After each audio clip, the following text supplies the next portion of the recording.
Let us pray. Abba, Father, we come to you with praise and thanksgiving for such a glorious occasion to remember your death and your resurrection. And we ask today, Lord, that you impart your word to your saints. Yes, Lord Jesus. And Lord, that you would cause every word to be a word of truth. And that it would take root in our heart, minds, spirits, and souls. Praise God, praise God. We give you all the praise and the glory. In the name of Yeshua, Jesus, our Messiah. Amen. Amen. Praise God. Hallelujah, hallelujah. This morning, I'm going to bring a message to you. Oh, by the way, I got to tell my grandma. I didn't sing Via Dolorosa this year, but I'm going to sing it next week for you, okay? I have to tell her that. But next week you won't be, Grandma. I'll see you next week. Get it ready for you, Praise the Lord.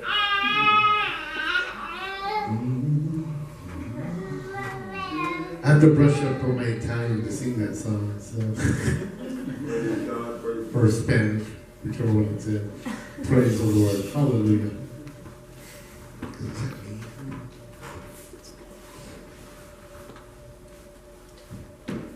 Praise God. We communicate from the sound booth with our phones, so sometimes I'll grab on my phone and praise God. Hallelujah. Matthew 28:1. Now after Shabbat, as it began to dawn on the first day of the week, Miriam of Magdala and the other Miriam came to look at the tomb. And suddenly there was a great earthquake, for an angel of Adonai descended from heaven, and it came and rolled back the stone and sat on it. His appearance was like lightning, and his clothing white as snow. And those keeping watch were shaken for fear of him, and became like dead men. But the angel answered and said to the women, "Do not be afraid, for I know you are looking for Yeshua who was crucified. He is not here, for he is risen, just as he said. Come, see the place where he was lying. Go quickly now and tell his disciples that he is risen from the dead. And behold, he's going before you to Galilee. There you will see him. See, I have told you." They quickly left the tomb with fear, yet with great joy, and they ran to bring the news to his disciples.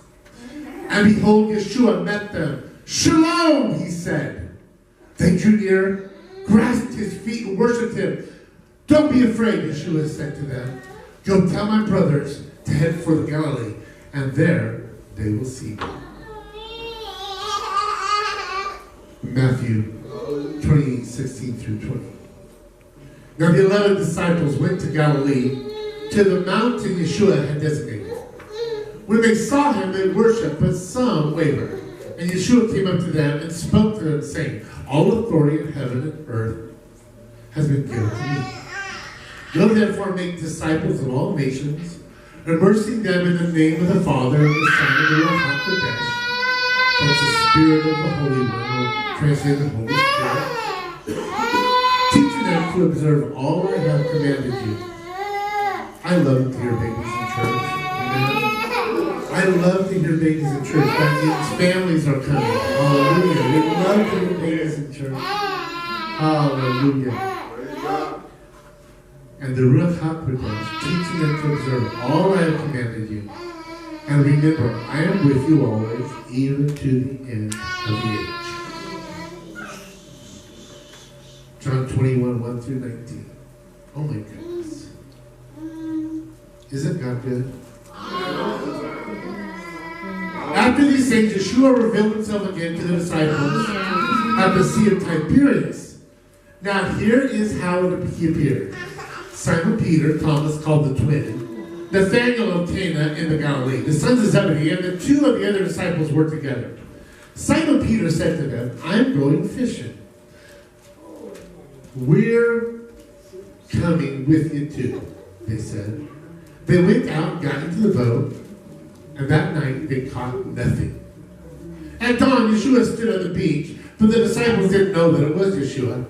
So Yeshua said to them, "Boys, you don't happen to have any fish, do you?" "No," they answered him. He said to them, "Throw the net off the right side of the boat, and you'll find some." So they threw the net, and they were not able to haul it in because of the great number of fish. Therefore the disciple whom Yeshua loved said to Peter, "It is the Lord." When Simon Peter heard that it was the Lord, he tied his outer garment around himself, for he was stripped down for work. And he threw himself into the sea. But the other disciples came in the boat from about 200 cubits offshore, dragging the net full of fish.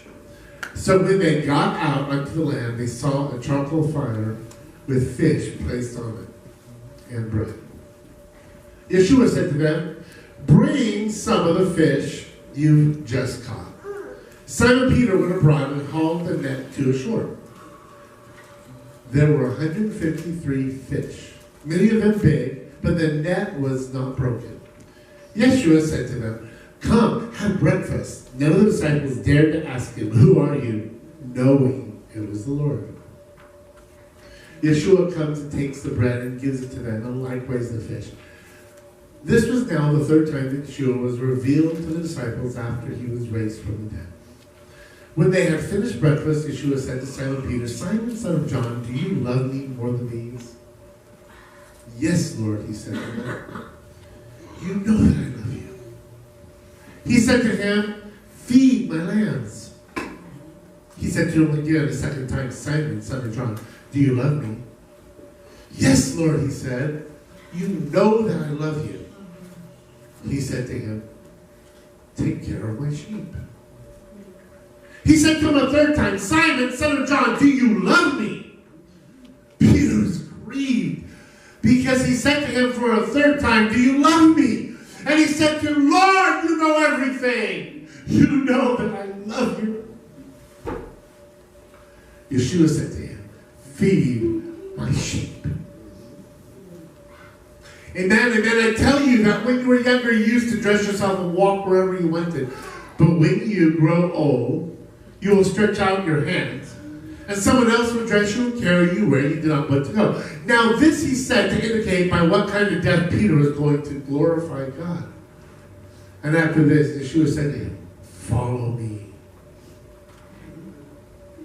Hallelujah. We see a few things in those verses. I just want to point them out quickly. One of the things that we see is that our Lord did exactly what he said he was going to do. He said he was going to be crucified. He said that on the third day he would rise again.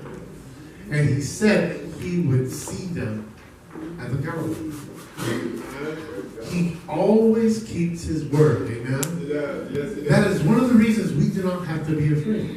Hallelujah. Our Father always keeps his word. Yes, his Son, Yeshua, always keeps his word. Amen. And the Holy Spirit always keeps his word. Yes. Yes. He enforces it. He encourages us. He grows us. Amen? Amen. We can trust in the Lord. Hallelujah. Whatever you read in this Bible, I'm going to grab Willow's Bible. It's true. Amen. Your life can rest secure in the words and the promises found in this book. Yes, yes. Always can, always will be able to. Amen. Praise the Lord. You can trust in him. Hallelujah. He keeps his word. Now, yes, he does.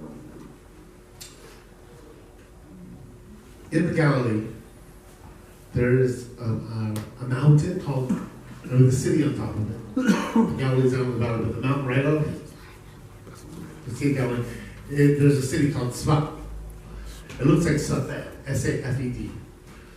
And Safed is like the home of a lot of the Jewish people that were studying the deeper things, the Spirit of God.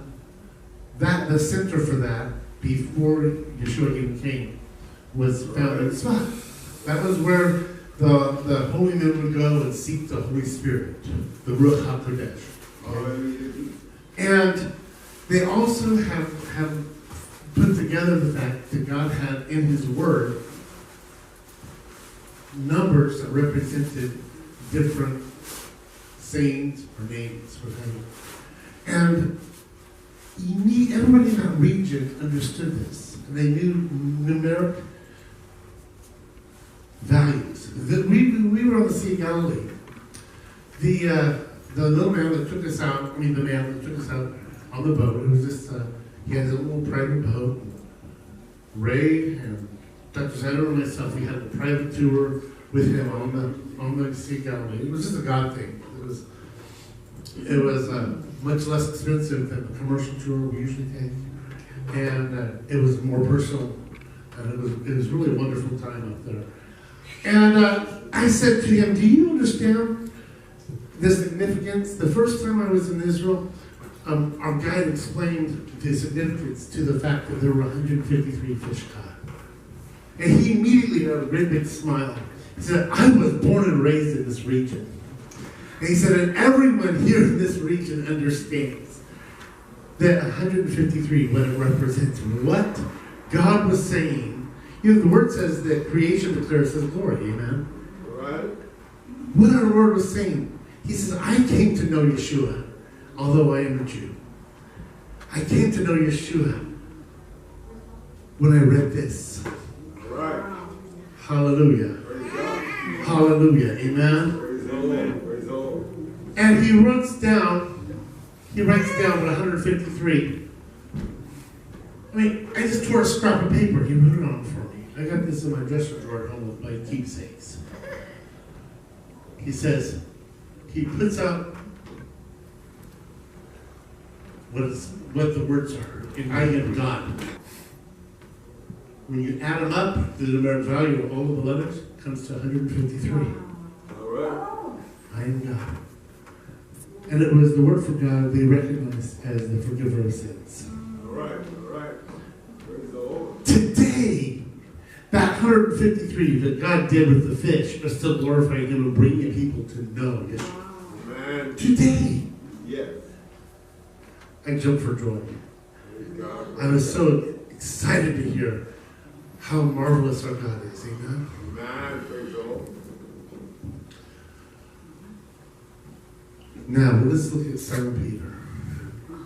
How many times did he deny Christ? 3 times. 3 times.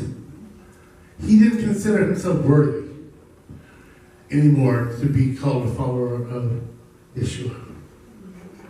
Remember, he was the one that was the most zealous. He was the one that had the sword in the Garden of Gethsemane that cut off the soldier's ear. He was the one that said he would always be with the Lord. And yet, he was the one who denied him 3 times. Amen.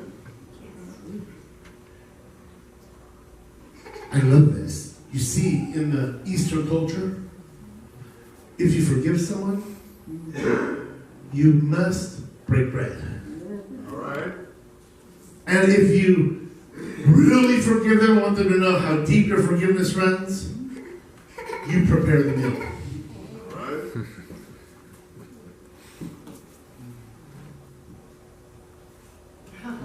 All right.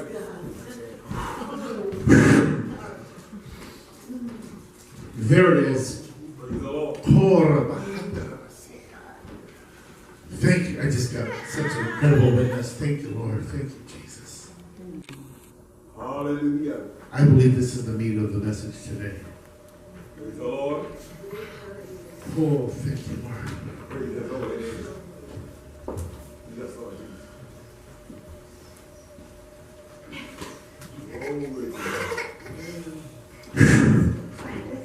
Glory to his name. Thank you. Peter didn't even think he was worthy. And that there would be no forgiveness for him.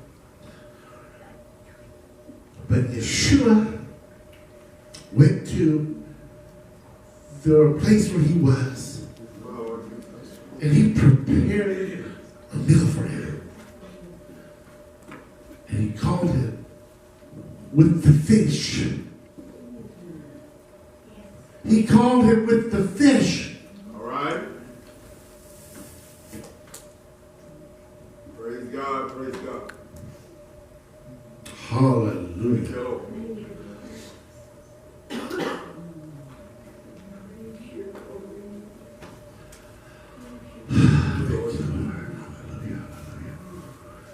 So here Peter comes. And he sits down now. This is the beauty of it. He denied it 3 times. So, our Lord Yeshua, Yes.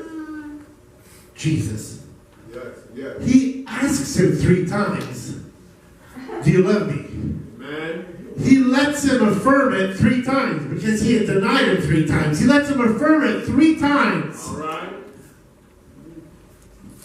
And then, what really hit me this morning was that Peter says, this is for us. This is for us. This is for us every time we fail. Because you're going to fail many times in your life. But this is for us. Peter said, you are God. You know I love you. You know all things. You know I love you. God knows your heart. People might misjudge you. The devil might accuse you. You may have really messed up. But you know what? God knows your heart. Yes, he does. He knows if you love him. Yes. And Yeshua taught us. Yeshua taught us. Oh. That although we should, and it pleases the Father, to keep the entire law. Amen. To keep the, all 613 Torah commandments, not just the 10. That pleases the Father. Hallelujah. But Yeshua also taught us that if we broke one of those commandments, we were guilty of breaking them all. Amen? But hallelujah, he paid the price on the cross for every time we broke them. And his blood washes us clean, white as snow. Amen? And he continues to forgive us. And he taught us that all the law and all the teachings of the prophets, so that would be the law and the oral law, the Torah and the Talmud, all the law, Yes, Lord. can be summed up and fulfilled by doing just 2 things. All right. Just 2 things. Yeah. He knows your heart. Aren't you glad God knows your heart? Yes, amen. Love the Lord your God with all your heart, your mind, and soul. Yes. And love your neighbor as yourself. Hallelujah. If you truly do that in earnest, you fulfill the law. Yeah. If you really love him, but you fail, he knows you really love him. Yeah. Regardless. And a willing heart is acceptable unto the Lord. Yes, Lord. Isn't that beautiful? A willing heart is acceptable to the Lord. We don't have to be perfect. Yes, we should die to sin. We should be a new creation in Christ. But the Holy Spirit continues to sanctify and mold us every day. Amen. That's why the word says to work out your own salvation with fear and trembling. Amen. It says, but his mercies are what new every morning. Yes. Yes. We're taught to crucify the flesh daily. Amen. We're taught to pray without ceasing. Amen. Well, I can't pray without ceasing. I gotta work. I gotta go to school. Yeah, you can have an attitude of prayer. You can be in communication with God as you go through your day. You can talk to him just like you talk to your buddy or your natural father. You can talk to him in your mind as you go. The attitude of being close to him, knowing he's walking with you, he's talking with you, he's with you every day, and that he knows you have an assurance. He knows your heart. You have an assurance. He knows your heart. People don't know your heart. All right. When I was a young man, and I don't know what I was doing. I was being deceived by the enemy. I was running them up, right? I was a young man. But when I decided that the Holy Spirit was drawing me to his side, and God knew my heart, I was right here at this altar. All right. I won't even say names, and I have no offense. I have no hard feelings. I have no hurt, but I want to use this as an illustration. Praise the Lord. some of the leaders in the church misjudged my heart because of the way I looked. All right now. I was into the new wave, the punk rock scene, They misjudged my heart because of the way I looked. All right. And because I had fallen many times. And they did like mean things. Really mean things. My Lord Jesus. And so all right. I left. I went back into the world. For about another 5 years.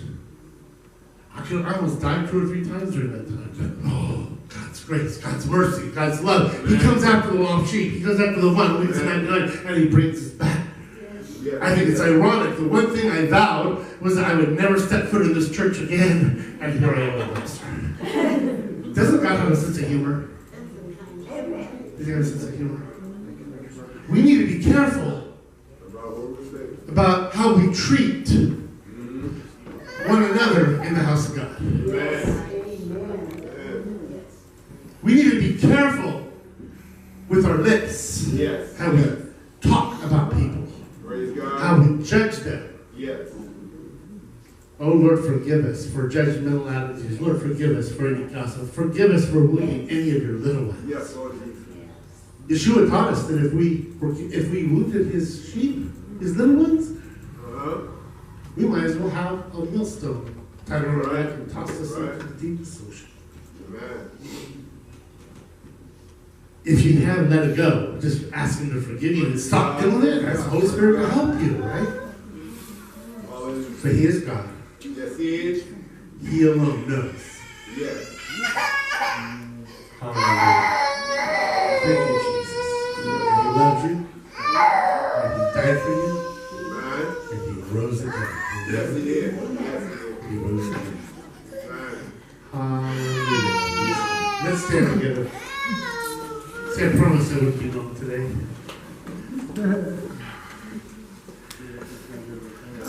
Oh, he's so good.